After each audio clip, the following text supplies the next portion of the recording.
Zoom doesn't load or wants to do an update just about when you're going to log in. Thank you. What might be better, just while we get going, I'll do a few introductions, but sometimes it's better if you put yourself on mute, only because it then creates a better sound environment for everyone that's listening. And please, if you, I can see most of you've got your cameras off, which is fine. And I wanted to ask you all if we could record this session. If anyone has an issue about us recording it, if you could send me a quick message in the chat, then we won't use the recording.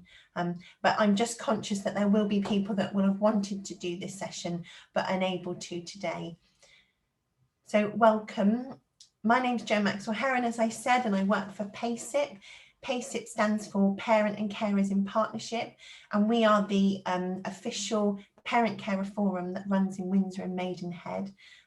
You may have spoken or emailed Way, who's there.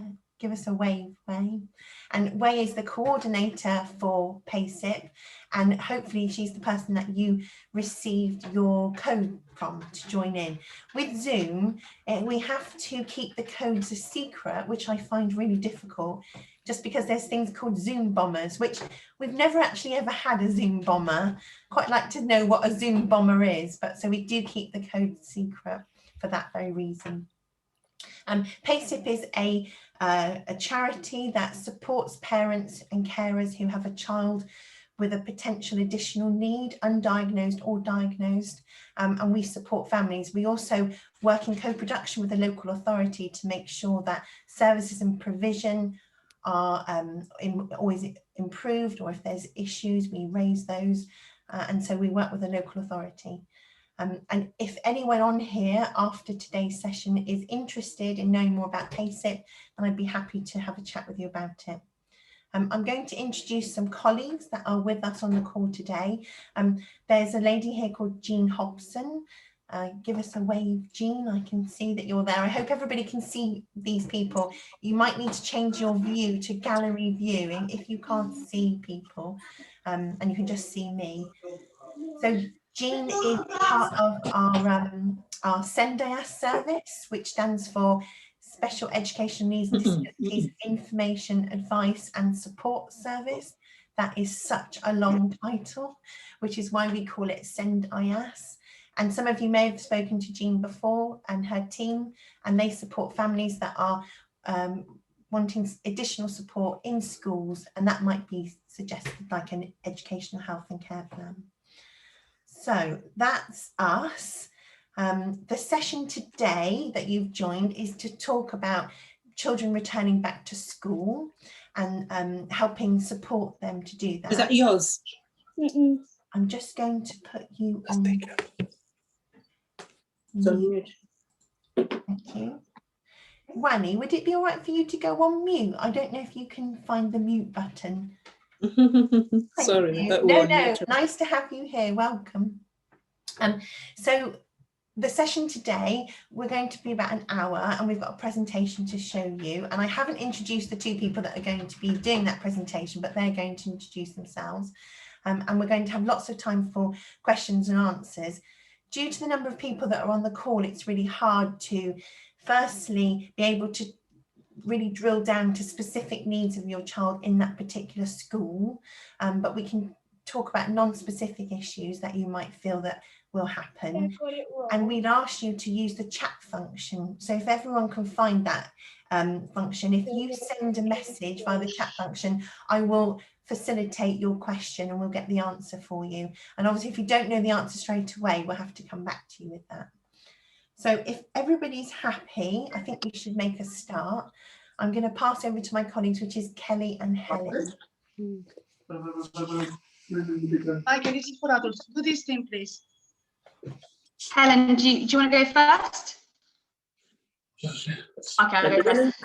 Morning, everyone. It's great to have you here. My name is, I've actually been before, but I don't know if I've met any of you guys, but my name is Kelly Nash, and I work for the local authority as the area SENCO.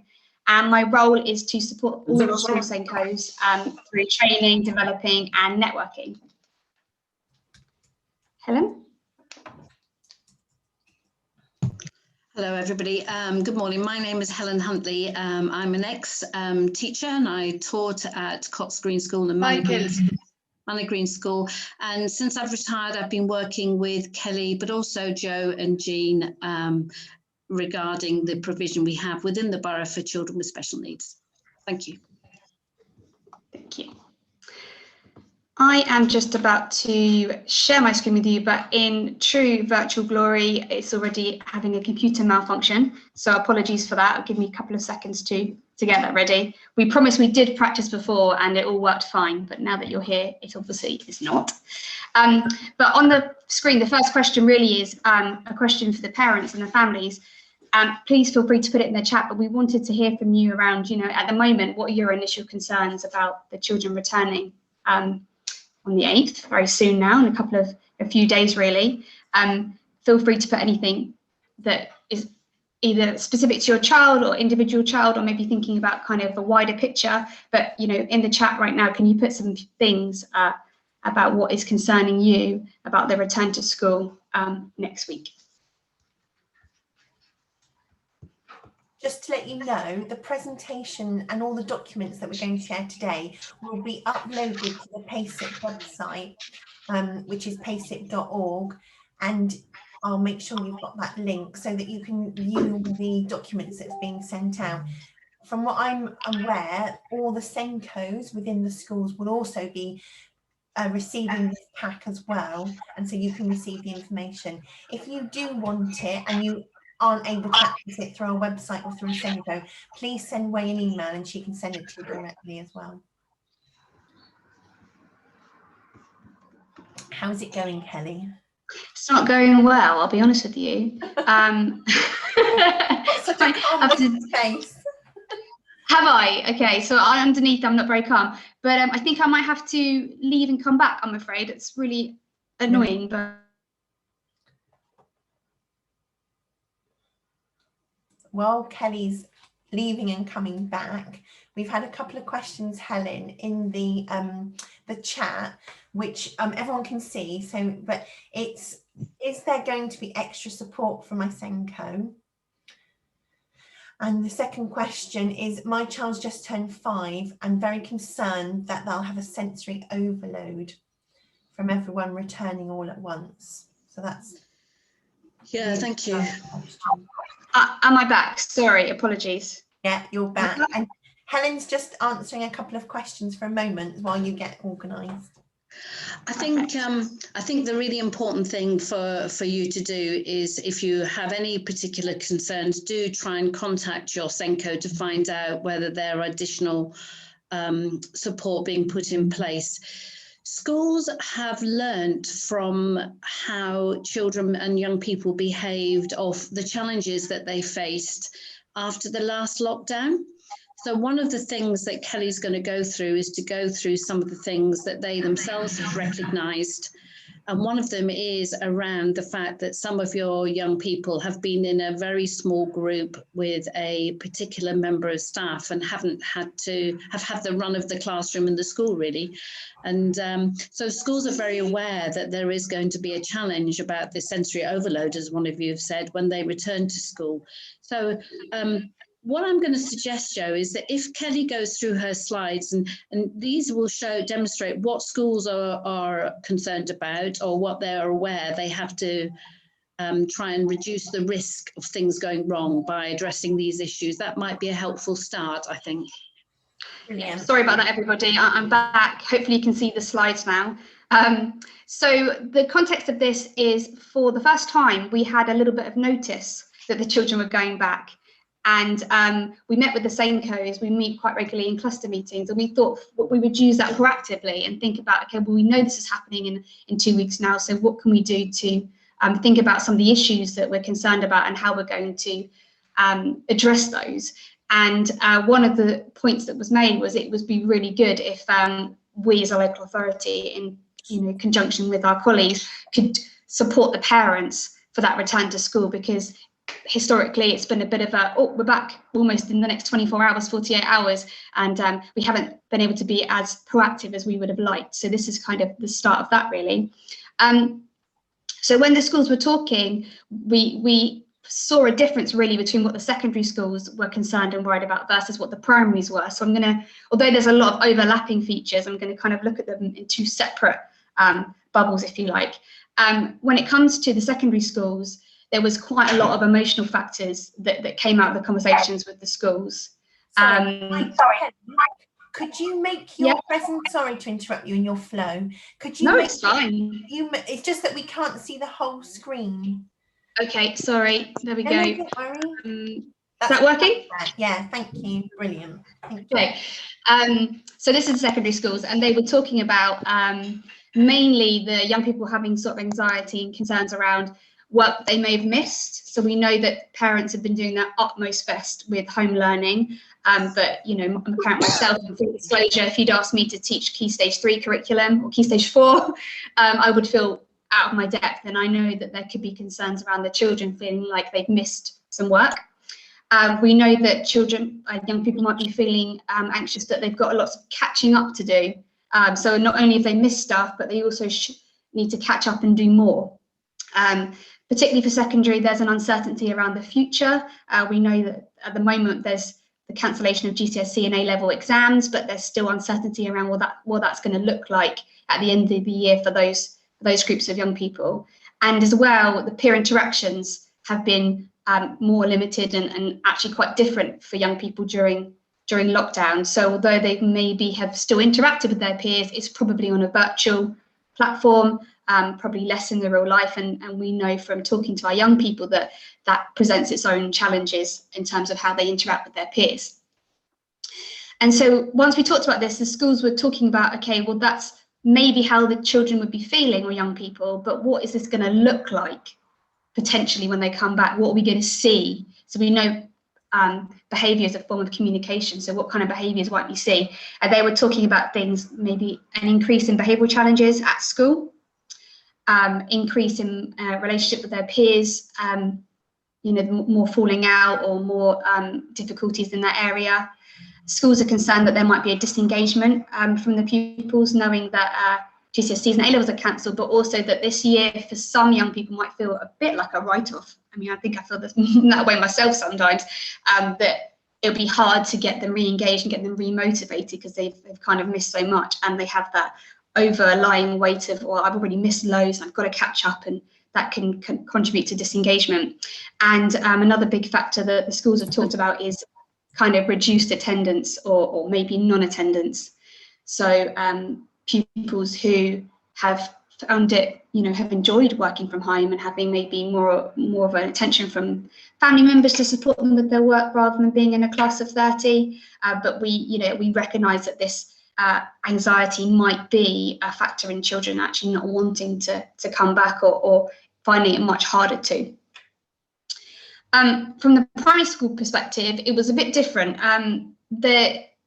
The attendance of both secondary and primary has been higher than any lockdown, so there have been quite a lot of children who have been in school, but it looks a bit different, I think, at the primary level. So they were talking about not just the kids who haven't been in school returning, but also the children that have been in school and having to adjust to a different experience again. So I've divided it up into these two boxes. So if we're looking at the children that have been in school, what they've been used to maybe is increased attention from staff, even though it's slightly more distance. They have been having some peer interactions. It might be limited and it might be distance, but it's still been there. And you know, they might be anxious or worried about what school is going to look like when all of their friends come back, and they are aware that, you know, the staff will change and the classroom will change again, and some resources might have to go away again, and all that. They might be used to having, you know, an iPad themselves that's been sort of, you know, cleaned up and has been allocated to them for this whole period. But when their peers come back, they're probably starting to become aware that that may not be the case anymore, that it's going back to shared equipment. And those children who have been at home, you know, have probably had quite closely monitored learning. I know most parents have been really proactive and really encouraging their children to do as much work as possible at home.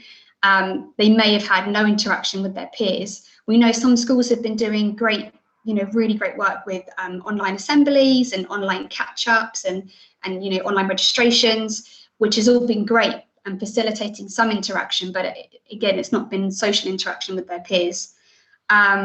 They're probably used to being at home where there's less people around. They might be also anxious or worried about their return, and they also might have anxieties around that separation from home again.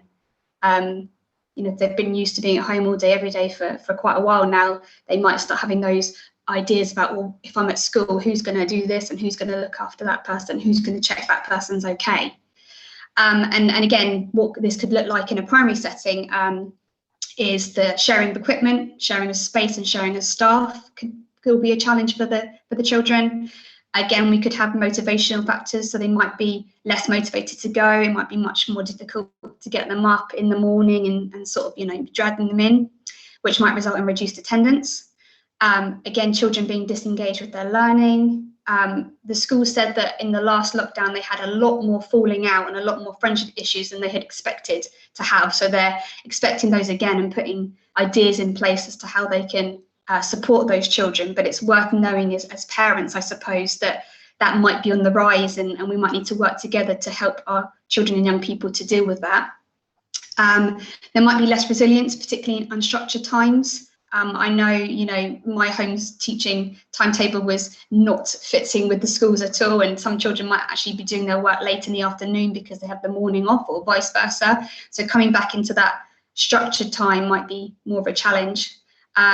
Last time they were saying a lot of children were a lot more tearful when they came back, and of course again we've got potential behavioural challenges sort of showing themselves again. So this is what the schools have been saying that they experienced last time and that they're expecting to potentially rear its head again this time. And we've already done work with them around supporting them and what provisions and what interventions and what structures could they put in place to help with this. And this is just us kind of feeding it back to you so you're aware of maybe where the staff are coming from.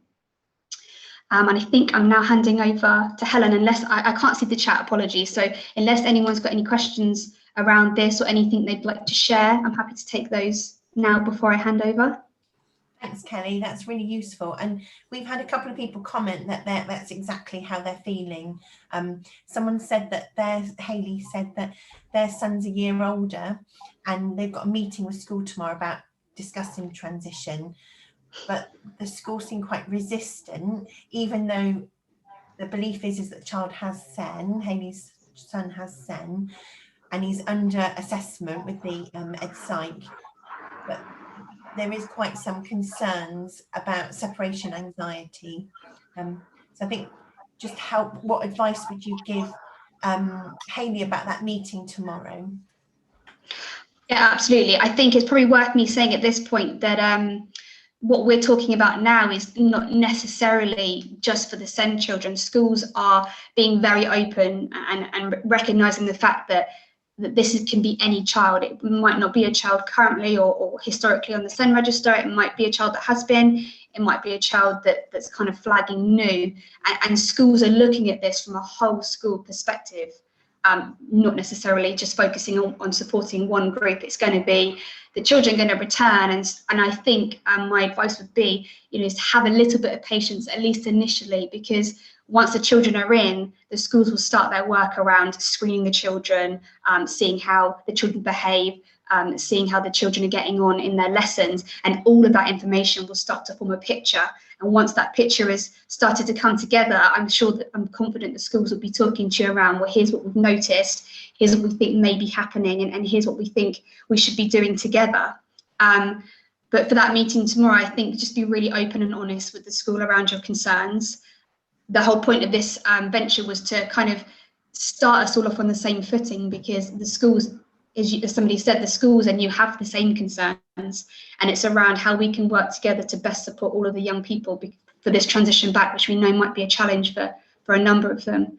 And in that meeting, talk about what you would like in an ideal scenario for your child to make the return for them easier, but also what advice they can give you that you could do at home, either now in preparation or during that settling in period, because it may take a week, 2 weeks for the young people to go back and settle back into school before any of these things might start happening. There could be sort of I hate to say it, but like a lull before the storm. And some children might go back really well, and then it might be a few weeks later we start having these issues. But I think just to be confident that from the work me and Helen do with the schools, we're confident the SENCOs know what they're looking out for. We know what they're planning to do if these things happen, and we always talk about how collaborating with families is key. Particularly, we know that you won't have desired impact with a child, particularly around social, emotional well-being factors, unless everybody is kind of singing from the same hymn sheet. So I'd hope that your experience in the meeting tomorrow, and for anybody else having these kind of meetings, is a positive one. But yeah, just be clear, just be open and be honest, and maybe go with having a couple of ideas of what you'd like. But be maybe receptive to some ideas they might have that you could do in preparation as well. Yeah, good advice, Kelly. I think the preparation is key, isn't it? About walking by the school, start bringing school into the conversation now. I know for my son who had separation anxiety, we used to have a homeschool book that helped us, so that I could write notes and put it in. This is when they had book bags. I'm not even sure if they have book bags anymore, but in my day they were book bags, and that helped because I could say things that had happened at home and the teacher without having to have a formal conversation. But that sometimes even photos of school, and letting your son know that you're going to be okay at home, and that he's going to be okay at school, and that he's safe. And we've just had a couple more comments, Kelly, before we pass on to Helen. Maria's interested to know about whether the teachers are going to focus more on academic, or are they going to focus on more emotional sort of skills in the first few weeks? That's an interesting question.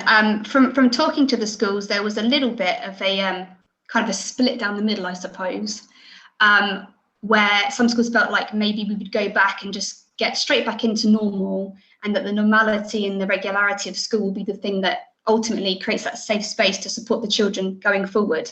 And there were some schools that were saying, oh, well, actually, we'd prefer to take a more step-by-step approach, look at the well-being and the safeguarding. But what came out of that whole conversation was that the schools will be child-led. So when the children do come back, and as I said, we've started to get that settling in period, the schools are going to look at what is this return looking like, and what do we see as the significant need? Is it that we need to be focused on well-being, or we need to be focused on maybe the attainment? So it will be different in different schools depending on how the cohorts return. But I think the important thing is they're going to be needs-led, and they're going to be looking at the children to make those decisions. I don't think it will be a decision made without thinking about what the children actually need. Thank you. And then just one last question was from Wani, who said that her child's been off since the start of the pandemic, so a long time, due to a health condition. And what's the best way to ensure a safe return to school? Yeah, again, that's another really important question, and I'm sure there's going to be quite a few children in that situation. I think taking an individual approach and going to the school and speaking to them and having a really clear joint plan around what that transition is going to look like. But lots of things that you could do is ask the school if you could visit, maybe out of hours initially. You could think about whether or not something like a reduced timetable might be more appropriate to ease them back in. You could ask the school if there could be opportunities for them to maybe have a little bit more one-on-one with their specific teachers, or virtually maybe, just to kind of start building back that connection to the school, because it's the connection that maybe might not be as strong as it was initially, having been out for so long. So it's thinking around, what will make your child feel reconnected to that school, and how can the school support you in initiating that in this kind of return. And I think that would be the best approach in talking to the school. And just from a government perspective, they still have suggested that any child with a health condition who's in that critical, extremely vulnerable, the CEV, they're advised to contact your doctor to check that it's okay to go back to school. They've still said that that's the category of children that may have to still stay off until the vaccination programme and everything is more stable. So I'm sure we've done that already, Wani. I was just thinking it might be worth pointing that out. That I read some. There's so much, isn't there, that you can read, but I did read that from the central government.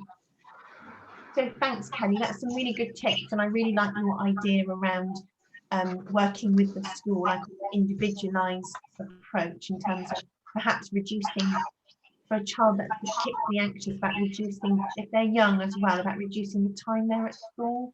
So almost go back to how they were when they started in Year R, where you like stay in morning, stay at lunchtime, that kind of approach.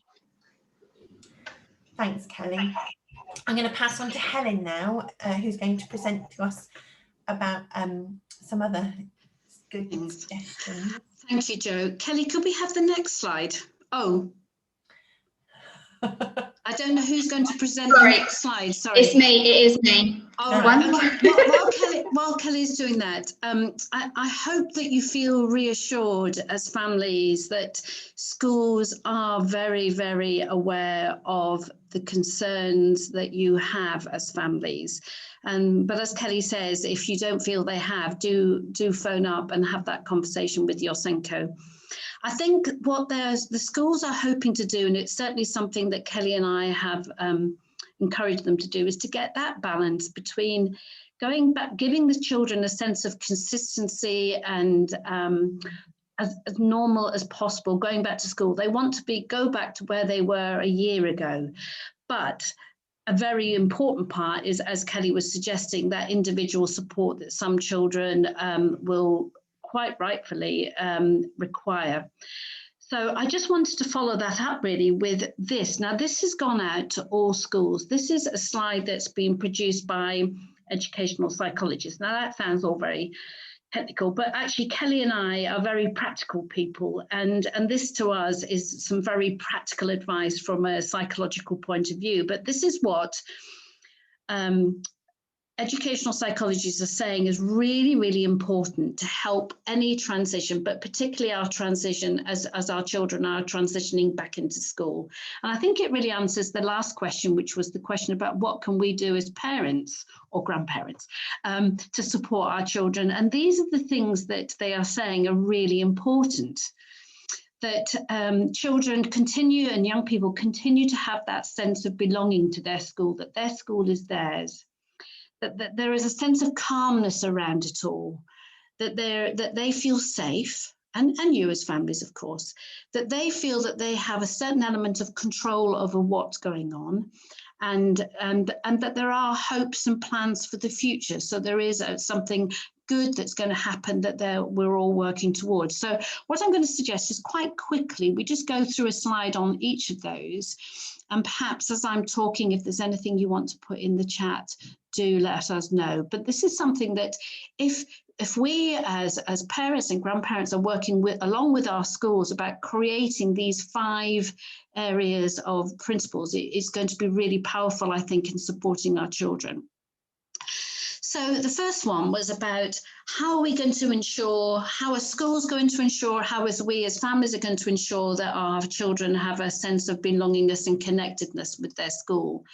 And there's some very simple, practical little things that we could be doing, talking to our children about their favourite teacher, about what they like about school, about when they have been supported at school, and just reminding them that school does care for them. And is going to be doing everything they can as a school and as a group of staff to make sure that your child is happy when they go back to school. And, you know, children that aren't happy don't learn. So this is a real focus of schools over the coming weeks. Kelly, can I have the next one? The next one is that sense of calm. And I think we've been working with school staff and saying, whatever you do as staff, ensure that your voice remains calm so that the children aren't picking up any anxiety from you that there's anything wrong. And we've been talking to school staff about the need to role model that calmness and not inadvertently pass on their concerns to children. So when we've been talking to staff, we've been talking about the fact that the tone of their voice, what they say and how they say it can be really important in terms of ensuring that that child has that sense of calmness. Because one of the things we know is that young people in fact, all of us actually, don't like uncertainty. So that calmness gives us feeling a sense of certainty. And so that's the sort of work we've been doing with schools. So if you're worried about that, or you're getting any sense from your school that there isn't that calm sense, do talk to schools about that. What are they doing to ensure that the atmosphere within their school and within their classroom is calm? Next one, please, Kelly. Sense of safety. One of the things that makes us all very anxious is a threat, or either a perceived threat, what they think might happen, or a real threat. And you don't have to look further than the pandemic to see that. So again, I think schools are going to work very, very hard to ensure that your children feel safe. There's lots of labelling going on, as some of you are aware who have children that have been in school, one-way systems, reminders to wash hands, reminders to follow the basic rules around COVID, about space and face and all those things. So anything that you could be doing, I'm sure you would, to encourage your children to remind them that they will be safe, as safe as we can possibly make it for your children in schools. The next one, please. What we all don't like is when things are out of control, of our control. So I think, again, what schools are going to be doing, and again, how we could be working with schools, is reminding our children that there is things that are within their control to do, and that it's not out of control, that there is some sort of sense of control, and therefore that, again, gives that lovely sense of calmness and takes away some of that fear. So anything that we can be doing together with you to ensure that there is that lovely sense of that they can control what's going on in their lives is really important. And I think the last slide about masks, I think it's going to be up to the families. If I do know that a lot of people have been wearing masks, and it is completely up to you, and schools will support whatever decision you make. So I think if you want your child to wear a mask, they can wear a mask. It's not going to be statutory. They haven't got to by law, although some schools are wanting to make it that way. So I think it's very much about how you feel. And if you feel that children, that your child or a young person would feel happy at wearing a mask, encourage them to do it. Kelly and I have not heard of any child being teased about wearing a scarf or not wearing a scarf. We haven't heard any teacher say that they have felt that they've been teased for wearing a mask or not, whether it's the shield or the mask. So really do what you feel comfortable with, and what your child feels comfortable with. It's really up to you. The last one, I think, is really important, that we all do together as families, as a community, really ensure that our young people do feel a sense of hope. And when my 4-year-old grandson was going, he calls me Momo, Momo, wash your hands. And I heard that panic in his voice, and I suddenly thought, at the age of 4, blessing, he's got so much he feels this responsibility. And I think what we've got to be doing is taking away some of that responsibility from some of our, particularly our youngest ones, to remind them that the teachers are in control, that the doctors are in control, that you as families are in control, and to take away some of that and remind them of the fun of living in school and holidays and all those sort of things. It's really important that our young people are smiling and thinking about the future. So I'm going to finish there, really, and I'm sorry if I've spoken too much, Jo, but I think it really was just to share with you as families the work that the local authority is doing with schools around ensuring that your children are safe and happy when they return. But Kelly and I are staying online, and we're available to take any questions. We may not be able to answer them, of course, but we will certainly find out if we don't know the answers to your questions. That's brilliant. Thanks, Helen. That's really useful. Some really good advice there. I thought someone has just mentioned about the fact that they think it would be safer for people to wear a mask. So that was a good point that you brought up about wearing a mask during lessons. It must be very difficult for pupils who have sensory needs to wear that mask all day. And PASIP do have an amount of lanyards that I don't know if any of you are familiar with them, but they're the sunflower lanyard. And on the bottom of the lanyard, it says it's permission that you don't have to wear a mask or a visor. And I think when you're going into shops like Sainsbury's and Tesco's, they're actually asking you to prove that you don't have to wear a mask. So if anyone would like one of those, they are free. You just have to let Way know, send her an email, and we can post them out to you. The sunflower doesn't look very trendy, does it, for a young person to wear? My son, who's 19 with autism, would be horrified to wear the sunflower lanyard, but it was brought because of dementia, so it's the sign of dementia. And these lanyards can also be used in places like airports and things where children that find it difficult to queue can be fast-tracked through different things. So what we've been told is that if you're with your child and he won't wear it, you can wear it on behalf of your child. So that was just one thing. And the other thing I wanted to mention was about lateral flow testing, because we've been made aware, and I've popped the link in the chat, that the government have arranged for you to receive lateral flow tests at home. So I clicked on this link yesterday. It's very new, it's only just come out, and I've got 14 tests arriving to my house today.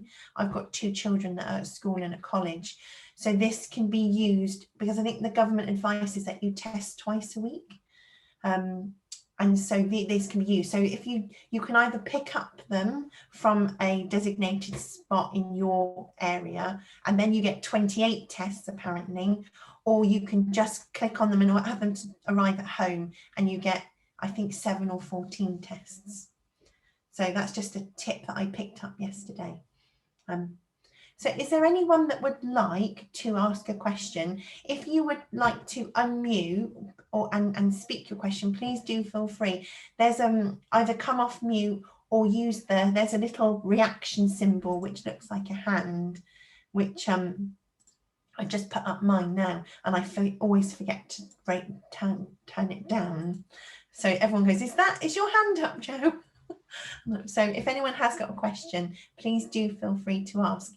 I was going to ask a question to you, Helen and Kelly, about what would happen if a child refused to go to school, even if the parent tried everything and they just couldn't get them either out of bed in the morning, especially for secondary age children. What would be your advice if that situation happens? Do you want me to start, Helen, and then you can jump in? Of course. There's a couple of things that could happen actually. The school may buy into a service of the local authority, which is called the Education Welfare Team. And if they do, somebody from that team could support the family in helping to get your child back into school, alongside the school helping. But also, if they don't, then it would be worth looking at the early help services to see if the early help would be able to offer any kind of support around getting the child back in. Helen, is there anything you need to add on top of that?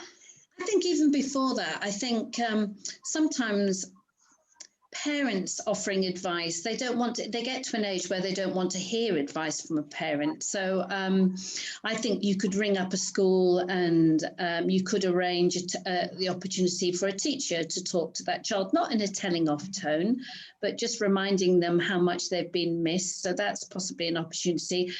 And I also think peers can be very important around this. So if you know, there's some anxiety about walking to school on their own. So I think that, you know, if you know of a friend of your child and they can walk to school together, or they could be taken to school together, I think that's often very helpful. Just before we move on to a next question, we have had, I'm not linking it to that one, Joe, but we have had people ask about fining. And I thought it'd be useful just to share with you the local authority view on that. Technically, the local authority, you could be fined if there's no medical reason why your child is not in school. However, that's not what the Royal Borough wants to do. So they're not even going to consider fining at all until at least Easter, which gives us time to work together with families and schools to get their child in. And even in the summer term, they don't see that as being a helpful way forward as a means of getting children into school. So they're very much looking at support rather than fining. But that doesn't mean that they wouldn't fine sometime in the summer term if there's really but it will be done on an individual basis. But I don't want any of you to feel that you're going to be fined if your child doesn't turn up over the next few weeks. It's going to be a much more sympathetic approach and to see how we can work together to get your children in. Thank you. I didn't know whether, Jean, did you want to say anything about the support that you could give families if there was an issue around a child with an additional need? Absolutely, yes. We are here for parents and carers. If you are struggling, do give us a call. We work with you on an individual basis, trying to respond really to whatever's happening. So if you want someone to come alongside and support you through any difficulties that you may encounter going back to school, then please do get in touch with us. And I'll ask Jo maybe to pop our contact details in the chat. We can help in a range of ways. We can just talk things through with you, listen to your concerns, help you work your thoughts through. We can, if you feel that you need some help in talking to others, we can facilitate that as well. So yes, don't feel that you're alone, I think is our message.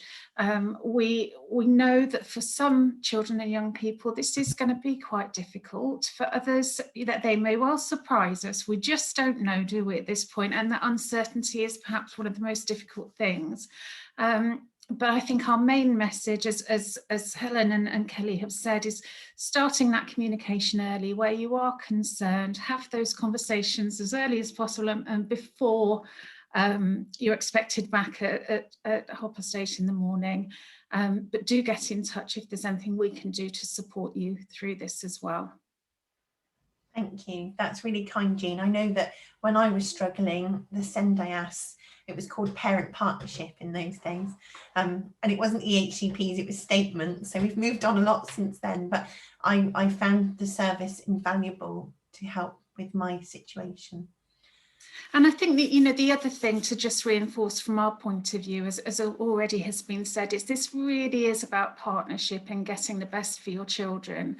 It's not the case that the school is going to decide that this has to happen and it has to happen on this day. We'll be feeling our way, I think, to a large extent. You know, all of our children are different. So, you know, if you are feeling under pressure, if you're feeling that you're having to agree to things that don't quite feel right and you need a bit of a hand in making sure that your views are understood in this as well, then again, please do get in touch with us. Thank you. I thought it might be useful to talk about what things that we can do right now, like as in we've got about, you know, just under a week, haven't we? A few days before we go back to school. And I know in my household, I'm trying to establish a routine again because my children are going to bed after me currently. I'm sure I'm not alone here.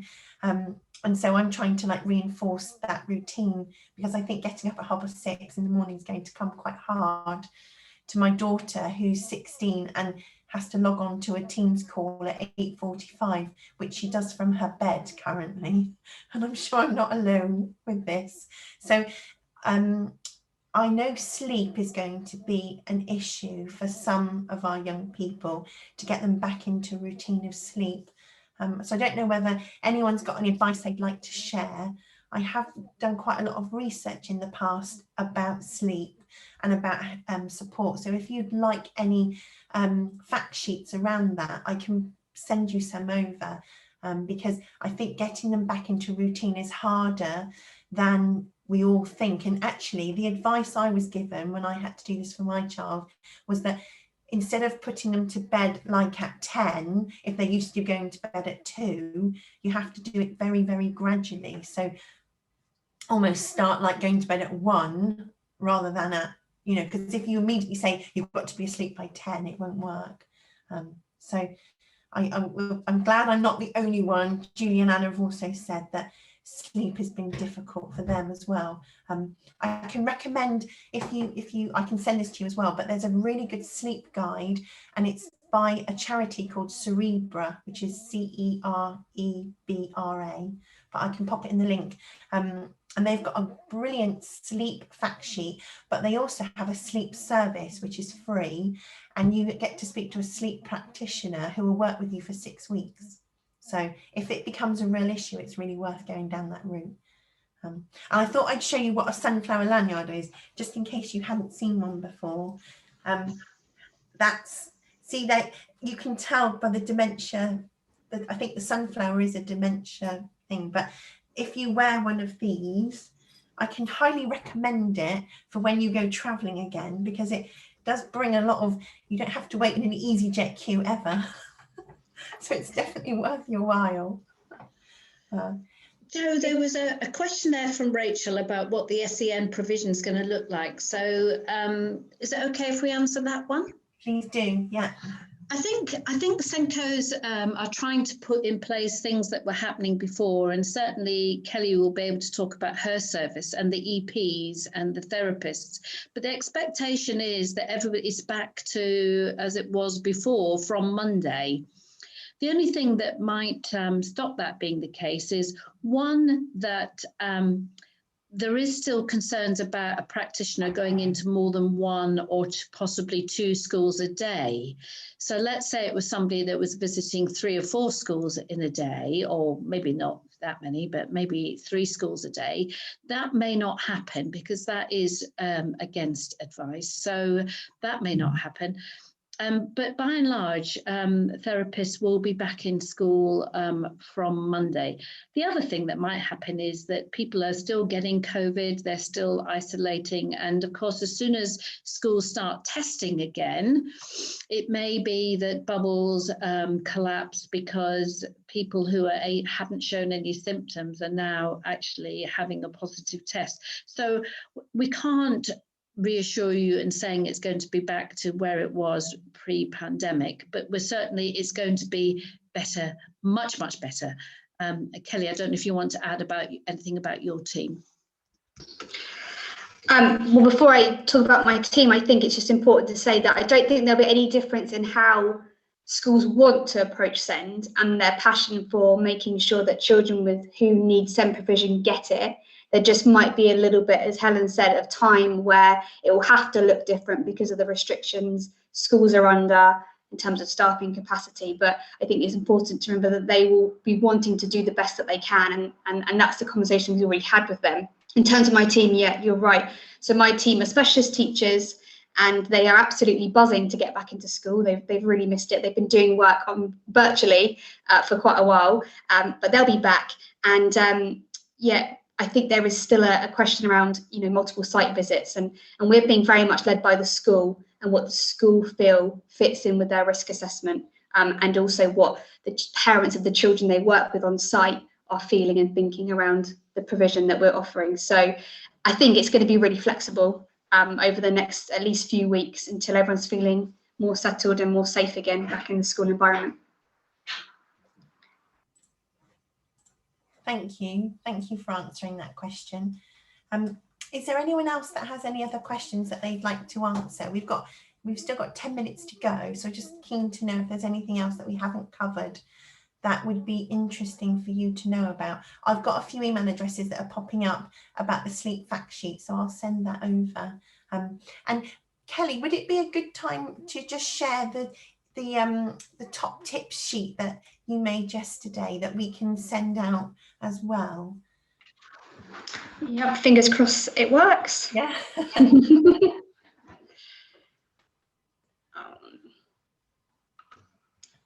Should work. Just give me 1 second. Julie, Yeah. you asked about the service for Cerebra. Unfortunately, I think it's just for children. Well, it's 0 to 25, I think. because they're a charity that's children based. But I will check, and I'll send you over the info so you can see it. Thank you. Hopefully that's working now. Apologies, that's my husband in the background. So here's a fact sheet that I don't know if Helen wants to talk through it, because she kind of put it together yesterday, but we'll be sending this round because it fits in what we've been talking about, but it also gives a lot of practical strategies around, as what Joe was talking about, what we can be doing now to support the young people thinking about those 5 key approaches. Just kind of showing you roughly what it looks like. I don't know, Helen, if you want to say anything. If you just want to go back up to the preamble at the top, I think that's really, if we start there. So this is just to remind you, these are the things that cause increased anxiety, and I'm sure they make me anxious, all of those things too, but just to be aware that that's the sort of thinking why we put them there. So anything we can do to reduce those sort of things helps. And then section A is just how important it is that and we've been sharing this with schools about how a teacher responds to a child that's anxious. And it may be that you find this helpful, but I remember when I was a young teacher, when a child said they were angry, I used to do exactly the wrong thing and say, well, why are you angry? You shouldn't be angry. And this is basically saying if child is feeling anxious, that we're saying to school staff that they feel anxious. That's not up for debate. So we have to listen carefully, accept their feeling of anxiousness. These are some suggestions as to perhaps ways in which we can approach that. I think the really good one is this gentle and careful, correct any misconceptions that a child may have. I think there's some advice there. And then the second page is really just linking up with what the 5 things that we've just been talking about. And this could be a live topic, and if a live document, and if you want to suggest any other suggestions there for those top tips, I don't know whether Joe or Wei would be able to add those to this sheet, and so this becomes something. These were just some things that we already have felt could be used as top tips to encourage that sense of belongingness and calm and safety, etc. But if you've got anything else you'd like to add, this would be a wonderful document for you as families to add to and build to, and then we can share across our community of families. Thank you, that's really useful. We have had another question pop up, and it's reference to testing. I think there's a lot of anxiety around children doing the lateral flow testing. There's a parent on today whose daughter suffers from the fear of being sick, and she's got heightened anxiety because she's worried about having the lateral flow test. So could you just, I think, and I may be wrong, so Jean, help me out here, but I think they are not compulsory, the tests, and that a child should be let into school without having a test. But is that right, Helen? I saw you nodding, so I'm hoping that's right. Yeah, they're not compulsory, and no school can refuse your child entry because they haven't done that. They would obviously encourage you to do it, but if your child can't, just make it very clear that that's the case, and they can't refuse your child. And all they would hope is that if your child showed any symptoms of COVID, that they would self-isolate and not go to school, and that no child with COVID symptoms would be sent into school. But certainly my understanding, and I don't know about Kelly and Jean, but my understanding is that they can't make them compulsory, and they shouldn't make them compulsory. While we're just talking about all of that, I thought it might be worth sharing something about COVID vaccinations.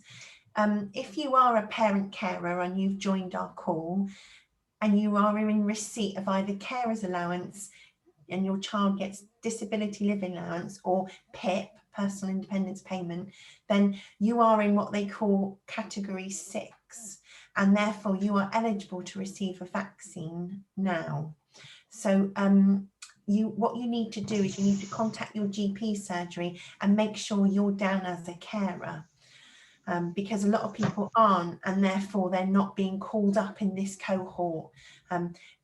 In some cases, people that have gone along for the test have been asked to show proof, but when I went on Sunday, I wasn't asked for proof. of that. So, and it's also worth noting that if you have a child, a young adult that has a learning disability, they are also in this cohort, and you should register at your GP saying, they call it the Learning Disability Register at the GP. So just thought that was 2 good top tips. Hopefully the vaccination programme is going really well and everyone will get called up soon. But I thought it was worth mentioning that.